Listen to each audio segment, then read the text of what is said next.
Hello, everybody, and what an amazing community day we're going to have here. Welcome to the first Behind the Mic featuring Lance and Matt from the Anime Lounge. And then we also have a special guest today with us, voice actor William Ofoegbu. I knew I was going to mess it up. I tried. Um, William anyways, Ofoegbu. there we go. There's our correction. Now, he's provided a lot of voices for a lot of animes that have come out lately. And I'm just going to pass it on to Lance to kind of give you a brief summary of a couple of the ones that he's done lately. Yeah, so William, you've voiced as little as 21 titles in your career, including the Red Masked Criminal, Twisted Keun from Hell's Paradise. We got the Eternity Devil from Chainsaw Man, Omasa from One Piece, and Corpse God from Dead Mount Deathplay, just to name a few. Absolutely. All fun ones indeed. Oh, yeah. Fun to watch them all. Thank you so much, William, for joining us today. Super thrilled to have you here talking to us. I know this is something we've been wanting to do for a long time. Appreciate all the time you're giving us to do this. Thank you. Oh man, pleasure's mine, dude. I'm thrilled just to be invited onto shows like this. So thank you very much, man. Could you kind of just tell us about your journey into getting into voice acting and like your favorite anime? What kind of inspired you to do all this? Man, yeah, I can definitely get into that. Let's kick back for a second, maybe get you some coffee or something, because it's kind of a story. Oh, So, back in the day, like so many of us old heads, we were tuning into Toonami. In fact, I was just a kid. I would run uphill to get home by like 4 o'clock to catch the latest episode of Dragon Ball Z. And I mean, that really was my biggest inspiration. Just being able to see them and see these heroes made me go, I want to be just like one of these heroes, or be the villain that everyone can rally against. So, and that's really what got me interested into acting, like to begin with. Shows like that, DBZ, Sailor Moon, Pokemon Monster Rancher, Ronin Warriors, and so much more. I thought that they were just the most amazing thing that I had ever seen. And at the time, when I realized, that's a job that somebody does, I thought it was in some faraway place that I might not be able to capture or be at. So I put myself, I started practicing just acting with friends. Went on into school to do theater from high school and college. And once I graduated with my associates in theater, I thought, all right, what can I use this for? And I made my resume, put everything about myself on there, went on, of all things, believe it or not, Craigslist was at a time a viable source for opportunities in the acting world. That's awesome. Yeah. I found an audition for a commercial on there. And I said, all right, let me go ahead and submit. And I actually got the audition. Went and did the audition. This is also a funny story.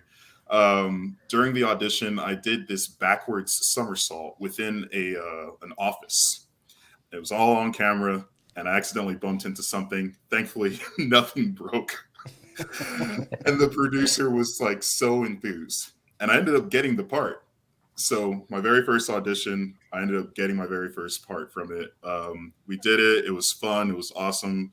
The producer at the end of that day said, "Hey man, you're the only dude that we contracted that doesn't have an agent. Do you want one?" And I said, "Hell yeah, dog, I want an agent." So went ahead, ended up getting signed. And I mean, the rest was history from there. I was traveling up and down Texas, getting to every single audition that I could for commercials, movies, and TV shows. And all the while, folks were telling me, "Man, you got a great voice. You got a great voice." And I was like, "All right, well, I'm going to use it to the best of my ability." And thank you. Eventually, I ended up moving to Los Angeles for a spell. And afterwards, I was like, you know what? Disclaimer to anyone who wants to be an actor. A lot of the, disclaimers that actors of all levels give you are generally pretty true. And Lord knows that I was going through it back then. So I decided, you know what? I'm kind of done with on camera. Let me go chill. But if anything, I'm going to stick with voice acting. And I did. And I did stuff just for fun. I would create things with my friends, folks that I networked with along the way while I was doing movies and stuff. And I would also help my dad with his business. I would create industrial pieces for him. And yeah, I ended up moving back to Texas, started putting out little videos here and there, and organizing different productions, and just taking it seriously, and getting into workshops, learning more. And now here I am. Dream come true. Somehow made a full circle from anime to anime. That's the story of William Ofoegbu in 2023. Yeah, Perfect. that's really awesome. I mean, I find that very fascinating, just the way you explain your story and everything. Like, it's really cool to see somebody go from watching what they love to doing something they would love to watch. Just to kind of transition to that, how was it going from being the fan to voicing that character? You know, it's interesting because every day that I go to Crunchyroll or go into any studio, I feel very blessed every single time. I'm getting goosebumps just thinking about it. So, like, I recognize that this is opportunity that not long ago I was just yearning for. Just everything in my heart was saying, "This is what I want to do. This is what I've always wanted," and I'm glad that I've found this part of myself again. Um, I do enjoy watching anime a lot still, or as much as I can. I've got my whole day seems like basically 24/7 every day. But I love anime. I love manga. I love the games that come out for these things. In fact, I even got a Cowboy Bebop board game recently that I'm like really yearning to try with some of my folks out here. And Quick jump in. Sorry. yeah. This is it like a Monopoly kind of game, or do they have their own specific style of game? Yeah, it's like it's some kind of like deck building game where it's like there's cards involved, and you can play as I believe Ed, Spike, Jet, or Faye, and at the end, after collecting bounties, you all have to try to take down Vicious. Oh, okay. So I'm a big. Me and my wife, we love board games, so this actually sounds a little interesting. So thanks for letting Yeah. me know about that one. Oh yeah. In fact, I've seen folks selling it at conventions a few times. I know that you can get it at some bookstores, etc. And yeah, I've been telling some of my boys that they need to come over here and get whooped so I can win at this new game. Awesome. I like it. I'm sorry to cut you off. Oh yeah, it's all good, dude. So to get back to your question, I hope I answered correctly too. I still find myself enjoying being both the consumer and someone who's helping produce this stuff. Mhm. In fact, the most latest one would be with Hell's Paradise. One of my closest friends, me and him send each other manga for our birthdays every year. And a few years ago, he sent me the first volume of Hell's Paradise. I read that and I was like, holy this is the greatest thing I've ever read. I love this. And every few months I was getting the volumes until like at some point in the manga, I think the creator wrote like, hey, we just got greenlit for an anime. And I thought, oh man, I can't believe that I'm going to live in an age where I get to actually see the Hell's Paradise anime. This is going to be so amazing. Mhm. And then, a little bit further down the road, I'm working with folks and we're wondering where or who's going to produce Hell's Paradise, who's going to direct it, etc. And one day I got that email saying, "Hey man, you want to accept this role?" And I remember like thinking to myself, "Oh, I would love to voice this character or that character," like before that email. But even still, I was just blessed to be able to enjoy the show as a consumer. I'll never let that go. But it's wild to me that I get to enjoy it and help other folks enjoy it too. It's a huge honor all the time, no matter what. So yeah, I try to remember my inner child, I guess is what I'm trying to say. I hope I answered that question. I kind of ramble sometimes, but You definitely got it. That was I enjoyed it. Appreciate you. So with voice acting, it does require a lot of unique skill sets. Could you kind of walk us through the process of you bringing a character to life? Yeah. So really the biggest thing with voice acting is the core of it, acting. That's your foundation. I believe the years of practice and experience that I've had have really helped me be a great voice actor. That, and along with the, I guess, technical savvy, if I may, of understanding what's going on with the engineer, what's going on with the director, what's going on with the actual product, and who is it being marketed to, etc. When it comes to a character, there are there's a couple of basic methods that I like to employ most of the time. One of them would be substitution, and that's where you kind of you discover what it is that the character is dealing with or going through, along with some other factors, and then you put yourself in a position that is as similar as possible. So it's something that you like, a lived experience, and I've had plenty of those. um, some other things are just basically analyzing what the character's motivations are, who they're talking to, where they're at, what their goal is, and what's the best way to try to achieve it.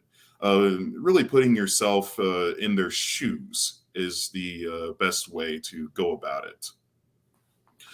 I'm sure that there are other methods that are much more technical and terms that people will remember for this and that. But as long as you, the talent, has something that works for you, both healthily and effectively, then it's all good in the hood. Awesome. That just kind of gives us a really in-depth, really thought of how, particularly you go into when you create your character and how they're going to be. Now, kind of with that, how far in advance do you get to hear the Japanese version so that you can kind of plan out how you're going to voice that character? That's the interesting thing about anime. Funny enough, you don't. It's you go in there and they say, all right, so this is the character that you've never seen before in a show that you may or may not be familiar with. And this is what's going on in this scene. And go for it. Boom. And just like that, you got to be ready to go. That's the foundation of it. Now, nowadays, we are blessed with the internet and streaming. And if someone were so inclined, they could jump on Crunchyroll or Funimation or what have you and watch something in Japanese or whatever other language it may even be dubbed in. And go from there. You can also read the manga or the light novel if it's available. But other than segues such as that or avenues like that, it's really cold reading. And I would say definitely be a proficient cold reader and actor and have a good formula and structure to go by should you pursue or find yourself in the midst of creating some anime. That's crazy. Oh yeah. And yeah, I mean everyone's doing something in that system. We're all a cog in that machine. And these days there's so much anime being produced that machine's got to be running well oiled or else we're going to have some problems. So for background characters, for bit characters that just will show up, like your shopkeeper, whatever NPC kind of character shows up, you got to be ready to just boom, do it. And really the same thing still goes with your main characters, your supporting roles, and your guest appearances or whatever they may be called. You're expected to be ready to roll, and that's kind of the bottom line, because production, just like the world, is going to keep on spinning, baby. All right. So, and just being expected to roll right away, you guys have zero expectation to like read the original source, whether it was the manga or a light novel. You guys just have to, feel that character, and then you just have to do it. You got that right. Wow. Now, it might not have been that way back in the day when, anime was very new, and you'd have like some title or another that had been out for some years or was some years ahead, where you would have plenty of time to catch up, not to mention tons of material to go over. So back then, it may have been in a bit of a different process, but nowadays it's be on the money, please. Wow. Now, Yeah. it's not to say that there's any it's not to say that there's like zero wiggle room. Not, and I don't want to make it sound like it's a grand amount of space that you have to wiggle either. But not everyone is going to get a perfect one take. Mhm. But you're going to get some direction as a talent, and then you better aim to get it on the second take at the very least. Yeah. Can it take more than that? Sure, but time is money, essentially. Yes. Right. Isn't that the truth? Mm-hmm. It is fun though. It's a hell of a good time, and everyone's very supportive. So I think no matter how that process may sound, it is very great and a blessing every time we get to go in and make some magic happen. What was your first role as a voice actor, and how exactly did you come across it? Oh, all right. So my first role as a voice actor was for a tour. Gray Line Tours, I believe, and they're somewhere in Texas, possibly San Antonio. I haven't been on the tour, well, at least not physically anyway. But this guy, this awesome engineer that taught me a lot, his name was Gary Oscar Lawn. Very thoughtful, very wise sound guru. And he was a sound engineer for a film I was in called Strangers at the Door, previously known as Waiting for the Storm. Let's see. I think it was like the first or second day, he just realized I had a nice voice, as people put it, and asked if I had done any voice acting. I said, I'm represented and I can voice act, just haven't done much on paper yet. And he said, okay, I've got something for you. After we're done with this, we can set up a day to go to my studio and we can work on this stuff. I was like, all right, cool, man. Got to know him, headed out to his studio, and I did like some narration basically for the tours. It was I did different voices. One was like a regular voice, and another one was like older African American gentleman, and then I did like a country voice too, I think. And Nice. from there on, it was just like working with him pretty often. I would do that. I'd come over to his place and do some Foley with him. We would practice dubbing things here and there, and there was some other stuff I did with him. But he gave me my first job. He gave me my first work, and he taught me a lot about audio engineering, like from the ground up, Mhm. and the different parts of that system that I could expect to use and get for my home studio. So yeah, that was my first voice acting job, and I'll never forget it. I'm very thankful for that guy. So when it came to anime, what was your first acting role on that one? Let's see. Anime. My very first anime role was Boo in Ryoma, the Prince of Tennis, the movie. So I thought that was really awesome. And yeah, when I got it, I was so stoked. I mean, it was something that I had been gunning for. And I was shocked when I got the audition. I was very thankful, did my best, and I was just super pleased when I got cast as that character as well, because it was my first audition with that particular studio. Mm-hmm. And that was Sound Cadence.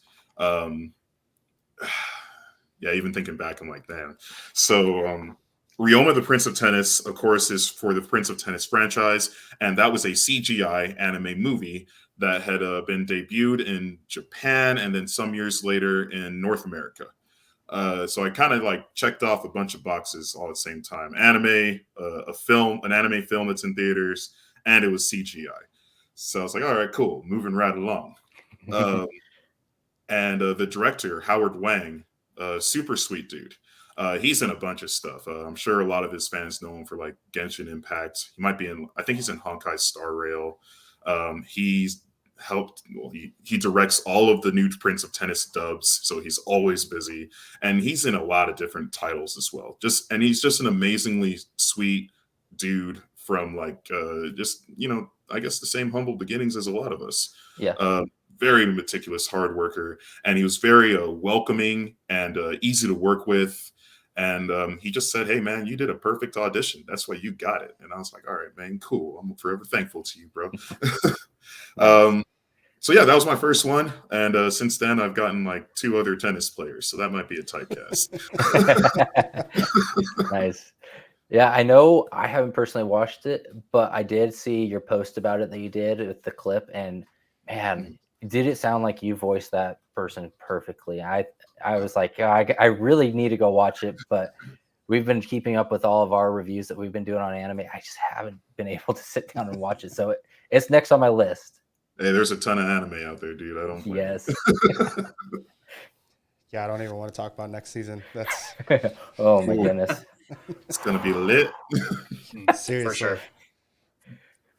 Are there any other characters that really hold a special place for you besides like your first ones? Man, it's interesting because really I love all the characters that I've voiced, from small to big, from back when to very recent. I mean, they all have a special place in my heart for sure. For maybe one reason, or maybe for a multitude of reasons. Like Boo and Ryoma, clearly, and then Twisted Keyun and Hell's Paradise. That was something that was incredible to me.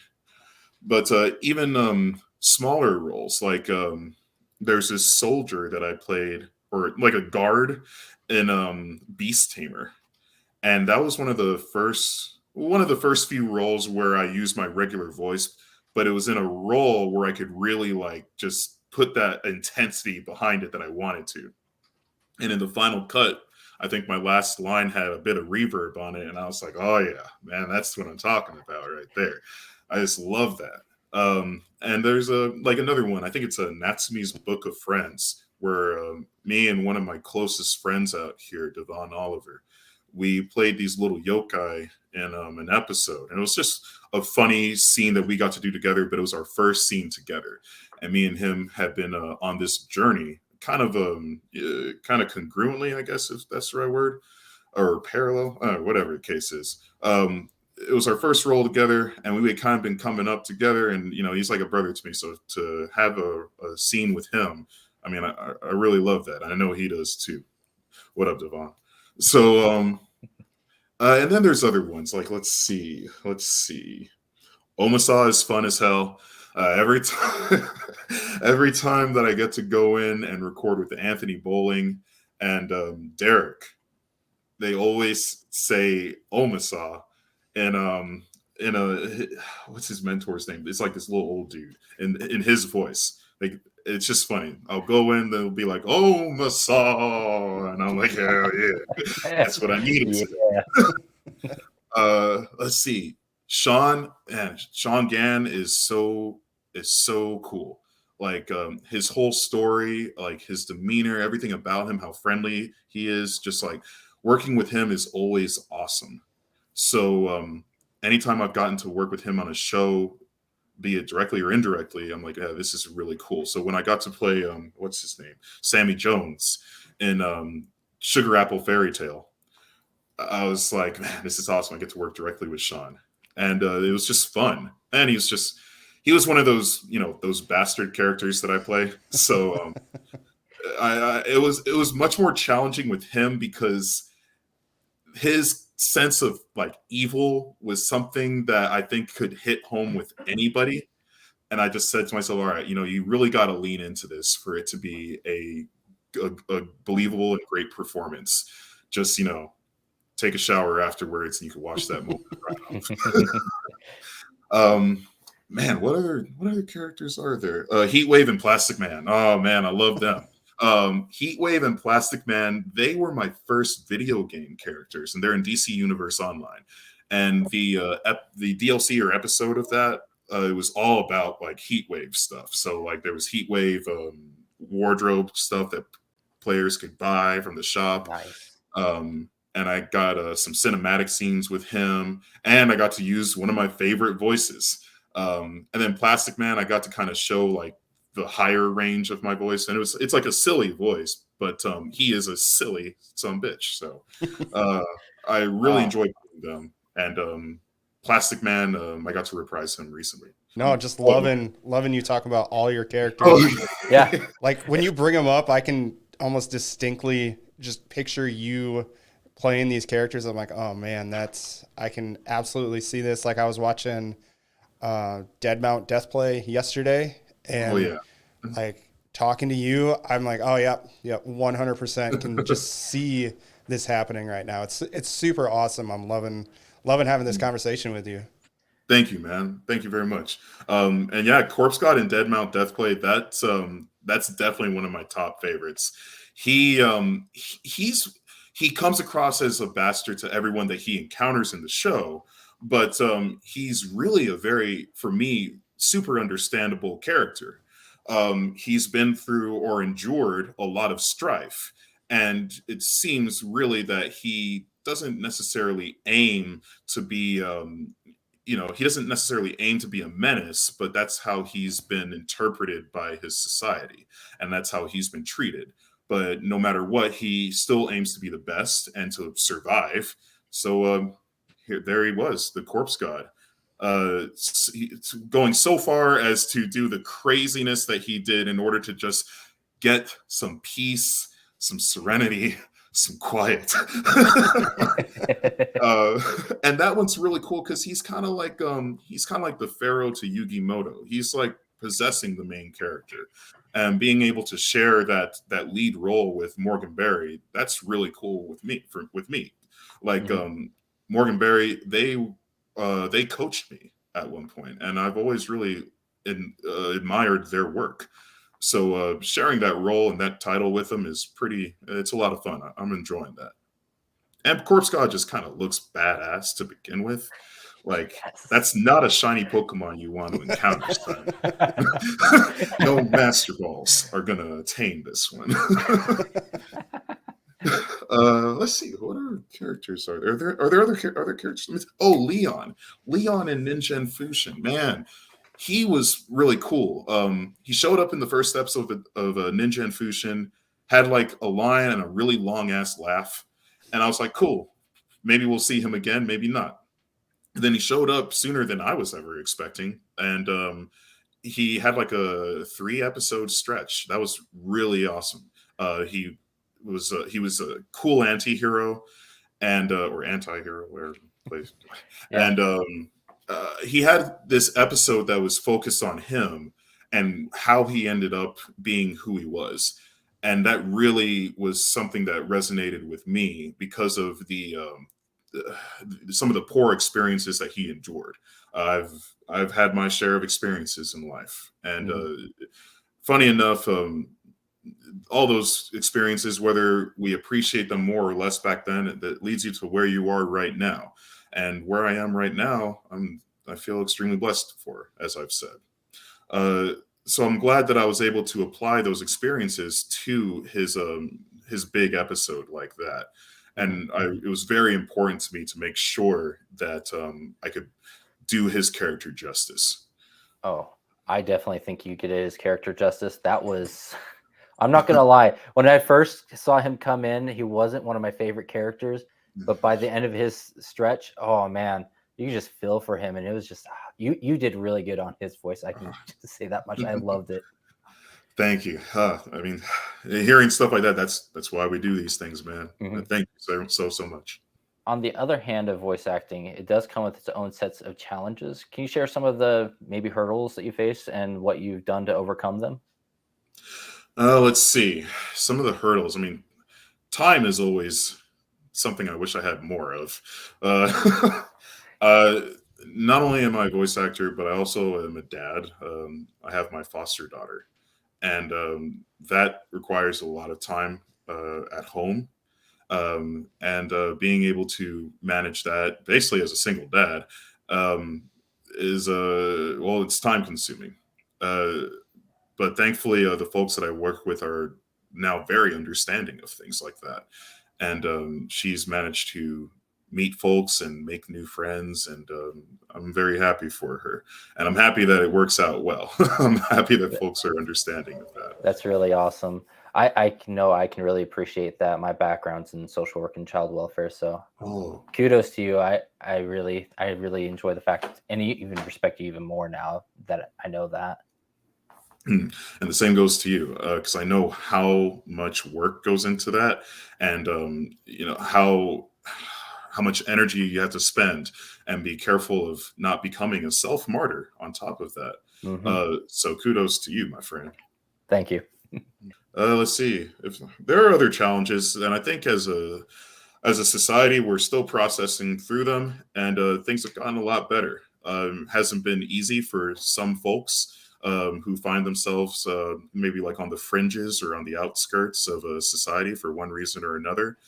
And that's definitely a shared experience with me. I could definitely go on about some of the interactions that I had and some of the frustrations that I had back in the day. But I guess I could just never give up. And who I wanted to be and what I love was just everything to me. I wasn't willing to just let go of that. I wasn't willing to let go of what inspired me so much as a kid and what I love to watch, what I love to help create with others. So I just kept sticking with it, no matter how disgruntled or downtrodden things may have been. And in the recent years, thankfully, people have become more aware, more understanding, and willing to find solutions for things like that. There's, I think it's, what's his saying? Brothers in anime? Like every time I see Bill Butts get something, I'm like, yep, catchphrase time. Brothers in anime? Love it. I love that. I think, in fact, Devon, he went to a convention the other day, and everyone that was going by, like some of the brothers would see us, and they'd be like, "Oh man, you in this show?" And he'd be like, "Yeah." They're like, "Oh damn, brothers in anime, that's cool." So like, it was inspiring for them, their kids, and I mean, I hope that at some point we can reach utopia or something. I don't know, but I'm just glad things are getting a lot better for folks. Yes. And that, there's just opportunity for everyone. Earlier, you had mentioned that you had a home studio. Something that's been crossing my mind, like how do voice actors, like how do they get around? Are you guys like 100% expected to be at an actual studio like Crunchyroll, or how much can you potentially do from home, or is technology even that good? Where do you stand in all this? Well, the pandemic that we all experienced changed everything. And it became essential for folks to work remotely. That way everyone could stay safe, or at least mitigate risk. Working from home as a voice actor it's great. Like, I'm glad that people can do that. When it comes to working with some studios, they want you to be in studio, in-house. And that's very understandable. There's plenty of reasons for that, like, being able to work directly with somebody. That way you can build that connection with them and work through that process in a more, what's the word, like holistic manner or more effective manner. There's also the like managing on the engineering point, or from the engineer's perspective, there's a lot more to manage when it comes to folks using various types of equipment. Whereas if they're all using the same equipment in the same environment, you've got basically a nice foundation to work with, and you're not constantly having to adjust all these custom variables, if I may. Now, when it comes to auditioning from home for one thing or another, you're expected to, use your home studio or use whichever studio that may be available to you. You may, go rent one or rent some time at one or use a friend's, etc. But you're expected to have access to that studio and be able to use it. That way, the folks you're working with know what to expect from you. Do I wish that it was a little bit easier? Yeah, I mean, I wish that everything was easier all the time for everyone. Oh, yes.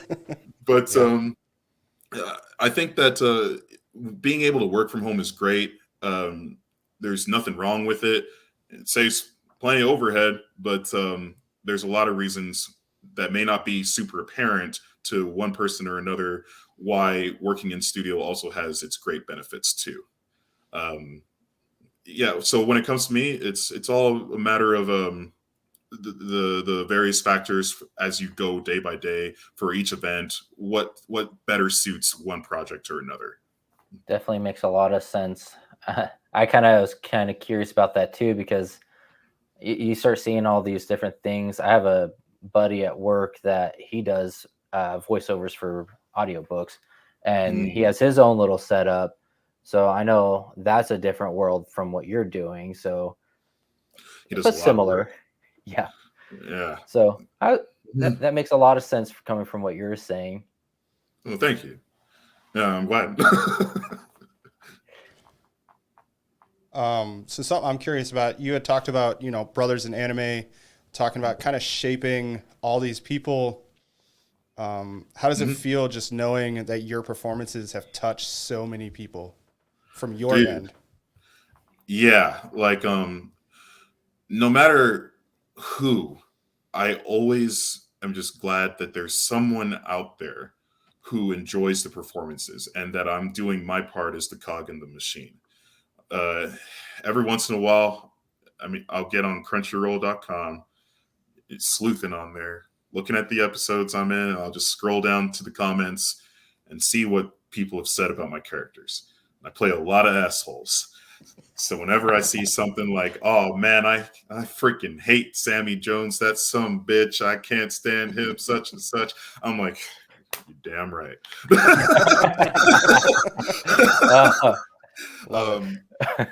Yeah, I'm very glad that people like can be inspired to be like, hey man, like not only do I love this story, but look, there are people out there just like me who are doing that stuff. There's people out there who live here that are doing that stuff. Just being able to even be in front of somebody and they say like, man, I really love what you did. I say, man, thank you very much. And if that's something you want to do, you could do it too. But whatever you want to do, just, be your best, stay healthy, stay happy. And yeah, that's about the bottom line. Because I know how that stuff made me feel. My childhood wasn't exactly very easy. And having that outlet and these shows and even promos to teach me a thing or two, behind the mask of just like violence and shit like that. It's something that's going to stick with me forever. I can't imagine a world where I didn't watch Dragon Ball Z on Toonami. I can't imagine a world without the amazing Toonami promos like Broken Promises Dreams from the awesome Steve Bloom and all them. I can't. About those. Right. And they had an anniversary recently. I think it was like the 25th anniversary of like the Broken Promises Dreams promo. It's legendary. Oh man. But a long time. Making me feel old. Oh man, we're all in this together. Right. Well, like knowing that I may be able to do the same thing for some kids out there or whoever out there, like that's what I enjoy the most. That's why I love doing it, and it's a lot of fun. So I'm happy with that. So lastly, what can we expect from you in the future? Like any exciting projects or aspirations that you'd like to share or can share? Yeah, man. Let's see. So one of the coolest ones right now is another movie. So I got to play Bakamoso in Psychopath's Providence. Psychopaths is like dope. And I remember I was sleeping on that for a little while. I saw it. I started watching it, and I was like, I'm just going to keep watching Attack on Titan. And then I just let it chill there for a while. And I went on to watch things like Akame ga Kill, Parasite, rewatched Inuyasha, all kinds of stuff. And Psychopaths kind of took a back seat. But then the pandemic and the quarantine happened, and I was like, oh man, I remember Psychopaths. So I binged that, and I love Seinen. So it was right up my alley. I watched the first 2 seasons. I watched the movie, and I went, man, I sure can't wait to see some more of that. And then time went by. Recently, Sinners of the System came out. Some of my friends, like Bradley Gareth, are in that one. And then I discovered that the third season, or whatever the case is on Amazon Prime as well. So that had been hiding on there from me for some time. I've been watching that in anticipation of getting to see the new film. It comes out in English dubs on July 14th in theaters worldwide. You'll get to see the characters reprised, and you'll get to hear me as Bakumoso, and I do some interesting stuff. I can't wait to see the comments on that one. Let's see. I can say this because it is already released. So there's a game called DC Dual Force. Really, you're just hearing it first now because I haven't posted it anywhere, but I got to voice Cyborg, Doomsday, and Solomon Grundy. Solomon Grundy. And their characters in the game. It was a lot of fun to do that one. One of my favorite directors, Joe Miller. Me and him just meshed and clicked like that. One of my favorite guys to work with ever. And yeah, the beta, it was released recently, and then I believe they're going to do another one soon, and the game will be out this summer, I believe. But yeah, you can check that. You can check some of the streamer results for that on YouTube, maybe on Twitch. I'm sure some folks played with Cyborg because I heard Cyborg was cracked at that time. And I think in the tutorial, you may hear Solomon Grundy, you may hear a little Cyborg, and yeah, make sure you play with them because those are the best cards in the whole like game. So yeah, they're know cool. it. Hands down. Well, Cyborg's always been a little bit of a fan favorite from like Teen Titans. It's just he's always been such a badass, and I always liked his blasters, and he was always a fun. I had a lot of fun working on him because I got to do a lot of improv with him. Whenever you get to do improv or come up with some funny or interesting line, that's just a golden ticket. That's that organic material. So I really enjoyed voicing him. I can't wait for more people to get to play that game. Oh, that'll be exciting. Yeah. Definitely. Yeah. Thank you. I do have another question. Yeah. So everybody's got their own favorite anime. Do you want to share your all-time favorite anime? Dude, whenever I get asked that, I always say the same thing. Unfortunately, it's just not a fair question. I can't come up with just one anime. There's so many anime that mean so much to me for so many various reasons. But I can name a few. Give us a few. I'll try to just start listing them. Dragon Ball Z, Attack on Titan, Pokemon. Let's see, Shinsekai Yori, loved that. Akira. Oh man, those are definitely the top ones. Samurai X and Rurouni Kenshin. Oh, Madoka Magica, love that. Erased. I just got in a debate with a few of my closest friends about Erased, and I won. So let's see. I guess there's quite a few. There's probably a lot more that I'm not even like remembering right now because as soon as you think about that, it's just like Inuyasha, definitely Inuyasha. Yu Yu Hakusho, Akame ga Kill, and hopefully one day Akame ga Kill can get reanimated as well. Get that Neon Genesis Evangelion treatment. Yes. Absolutely. The first season of The Promised Neverland was one of my favorites. First season, yes. Yeah, we won't talk about season 2. Yeah. Some folks like it, and that's okay. I like the manga more after first season ends. Yes, yes, absolutely. Let's see. That's probably the meat of it for now. I'm sure after we hang up, then I'll start going, oh yeah. But those are definitely the ones off the top of my head. Nice. I mean, you just rattled off a bunch of them like it was no big deal. So that's enough right there. Yeah. So kind of going off his question, is there any character that if you had the opportunity to, that you could play, which one would it be? Well, the characters that have been established, one of the main reasons that I and people love them so much is because they were portrayed so well. They were done so well. there's no question in my mind that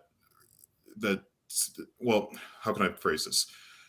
I can't imagine them being done differently, really. So I love every performance that I've loved, and that's so many of them. But let's see. If there was one in the future, golly, I feel like I've already reached that point now. I'm not. I guess the short answer is I'm not really sure. I'm really not too sure. But maybe something in one of my top favorite game series, actually, Disgaea. Or if there was another Disgaea anime, I'd love to be a character in that franchise. It's one of my top favorite video games, Disgaea Hour of Darkness, the original. And it's one of my top favorite franchises as well. So if it was a character in that, no matter how big or small, man, I'd love that. That'd be badass. That'd be awesome. Well, we do appreciate you coming on. We really can't wait to see what the future holds for you. And thank you for sharing all the insights, all the experience that you have, and just everything with us. I mean, it's been awesome talking with you. But yeah, I do appreciate being on y'all's show. I'm glad I could be part of it. It's been fun. I'm happy y'all can listen to me ramble on a little bit. It's been our pleasure, man. This was a lot of fun. Yeah, definitely. For sure. And there you have it, everyone. Just a glimpse into the world of anime voice acting from the talented William. We hope that you've enjoyed this episode of Behind the Mic. And until next time, keep supporting your favorite anime and the incredible voice actors who bring those characters to life. And as always, follow and like the Animaze Show for up-to-date anime news and memes.